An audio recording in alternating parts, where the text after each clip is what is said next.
Welcome to America's original city of sin and vice. That's right, we're in Hot Springs, Arkansas. You didn't think I was going to say Las Vegas, did you? Las Vegas wishes it was Hot Springs, or at least it used to. We've been living in sin so long, all the feels are gone. Fella stopped me on the street last night, said everything's alright. Roller coaster, make it through the day, I'm right. On a recent trip to Hot Springs with my family, I immersed myself in this town's deep gambling history and discovered, to my surprise, one of America's original gangsters called this town home. Join me as I retrace the steps of one of the least known and most influential members of the mob. Once upon a time, Hot Springs was known for illegal gambling. In 1961 alone, over 5 million people came here to play cards and throw dice. Over 70 casinos and bookie shops called this city home. It looks a little different today.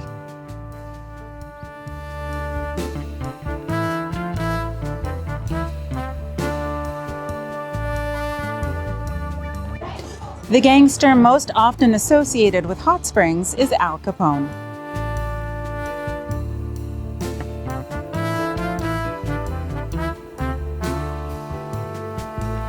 But Capone was born in New York and made his empire in Chicago, and only came to Hot Springs to gamble. In fact, what old Al doesn't want you to know is that he's here in Hot Springs seeking treatment in the thermal waters for syphilis. The truth is, this town belonged to one man, Owney the Killer Madden. Born in England in 1891, Owney Madden moved to New York and joined his very first street gang when he was only 11 years old. Within 10 years, Owney was the leader of that street gang, known as the Gophers. Owney once murdered one of his fellow gang members just for challenging his leadership. Owney Madden served 9 years in Sing Sing for the murder of that gang member, and by the time he got out, the Gophers were no more.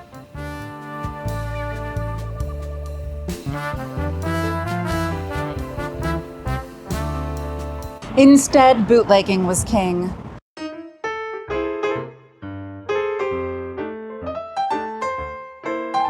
The Prohibition Act went into effect while Owney was in prison, and the men able to bring illegal alcohol into the United States were seen as kings.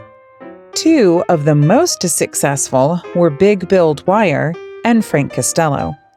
They anchored ships of rum and other illegal alcohol in international waters off the coast of New York, just beyond the reach of the Treasury Department's new Prohibition Bureau and their Marine Division.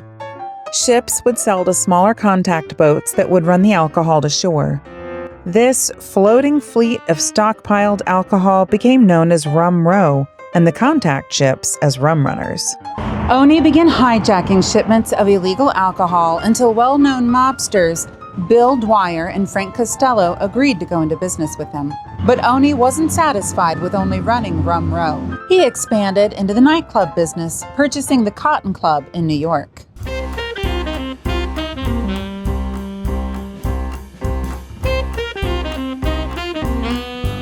Owney ran his nightclub business like he ran the Gophers, smashing his competition, literally, whenever he needed to.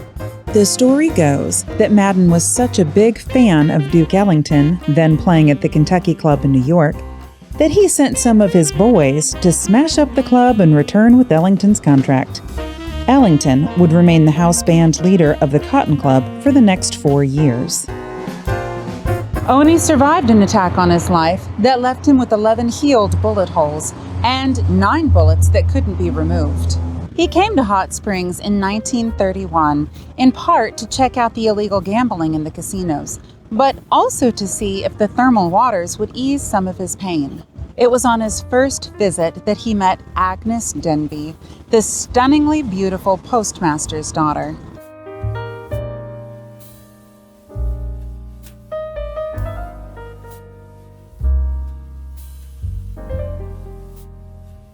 Madden would come to Hot Springs often, staying at the Arlington Hotel and taking Agnes out dancing.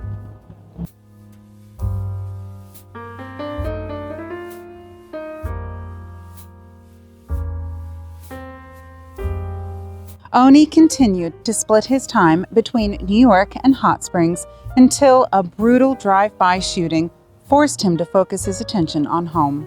The shooting happened on the streets of Harlem and was orchestrated by Vincent Mad Dog Cole.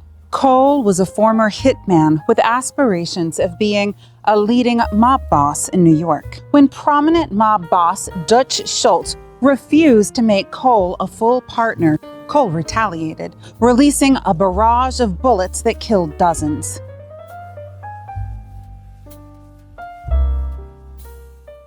Among the dead was 5-year-old Michael Vengali. Everyone was willing to look the other way when mobsters provided free-flowing alcohol, high-stakes card games, and easy craps tables. But when children started dying, they lost their appetite for it. Then Governor of New York, Franklin D. Roosevelt, labeled the killings a damnable outrage. The papers began calling the shootout the baby murder, and Vengali's death became the symbol of organized crime gone too far. Cole's next move was to extort Owney Madden for hundreds of thousands of dollars.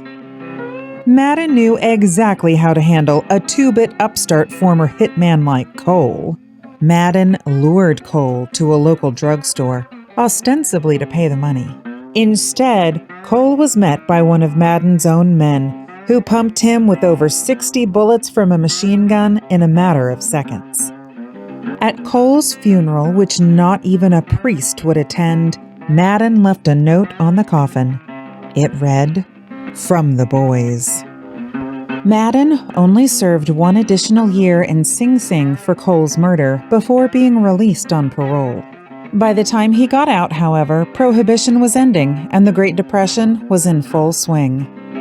The alcohol bootlegging business, the mob's main source of income, was drying up. New bosses controlled New York: Meyer Lansky, Bugsy Siegel, and Lucky Luciano. They held a conference at the Waldorf Astoria in New York City to form a National Crime Syndicate that would divide the country under regional mob bosses. Gambling was the new name of the game.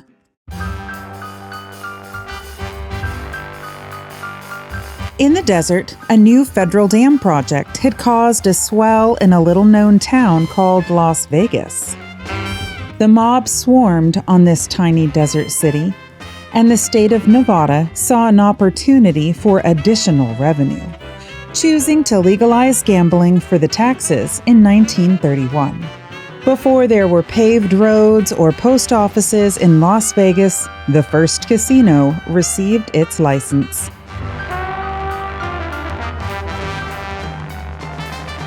But who would the mob send to Hot Springs? The locals notoriously only dealt with locals. Who better to send than gentleman gangster Owney Madden?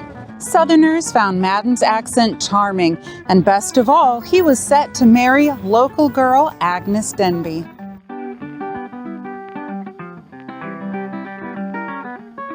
New York was only too happy to see Madden go and forbade him from ever setting foot in that state again. The locals also wanted something for Madden: protection.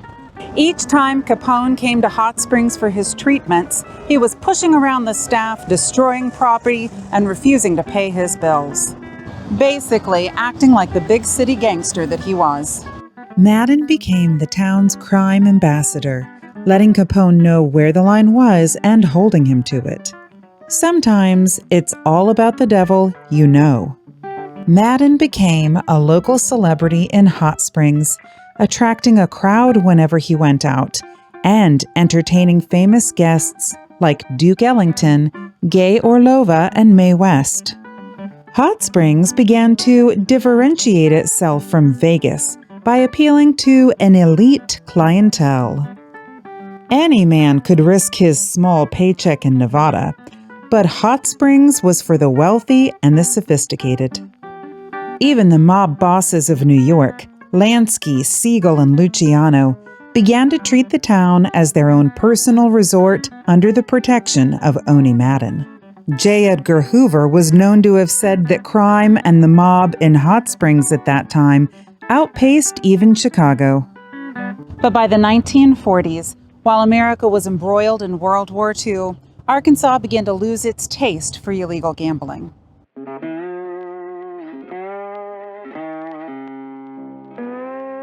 I'm sitting in front of the Army Navy Hospital, one of the largest buildings in Hot Springs.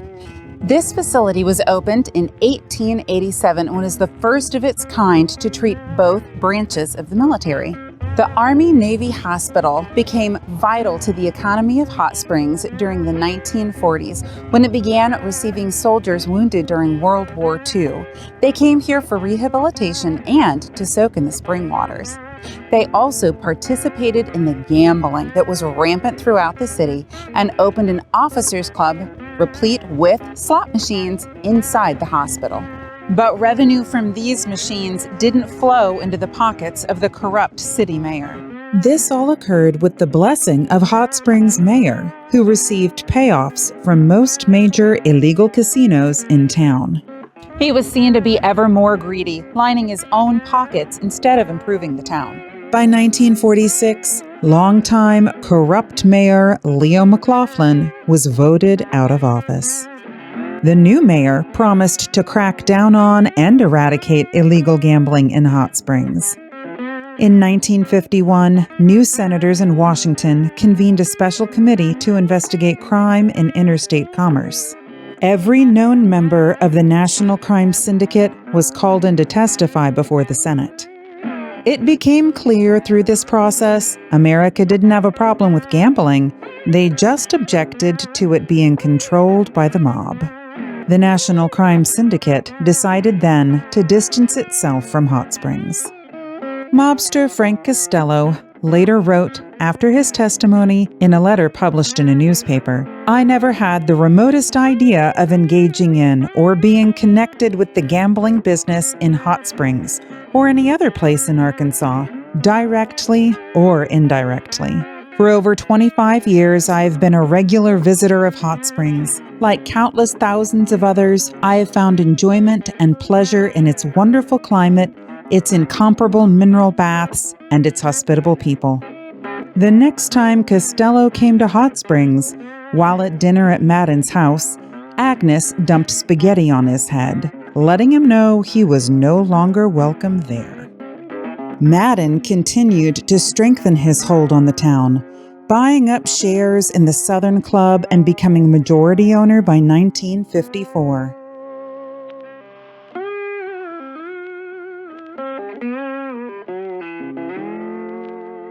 But the rest of the state was controlled by what he called Bible-thumping Baptists, who refused to legalize gambling. In 1957, Nevada decided to stop issuing casino licenses to anyone who had ever been connected to organized crime. The once powerful National Crime Syndicate was falling apart. America was learning a powerful lesson. Vice will always be popular, but it's only profitable to criminals so long as it's illegal.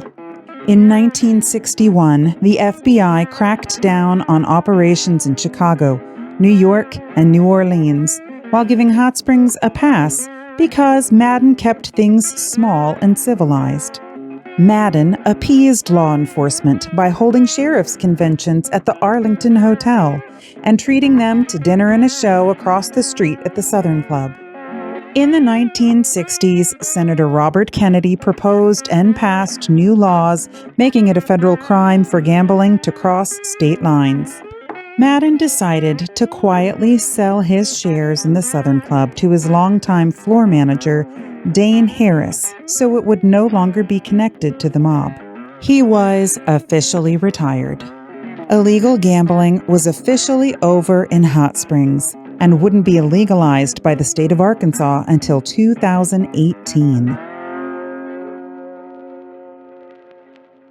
Owney Madden died at home in 1965 from emphysema, aged 73. He was buried here in Hot Springs, where you can still visit his grave. The minister said at his funeral, "We know not or care not what happened before he came to live with us in Hot Springs.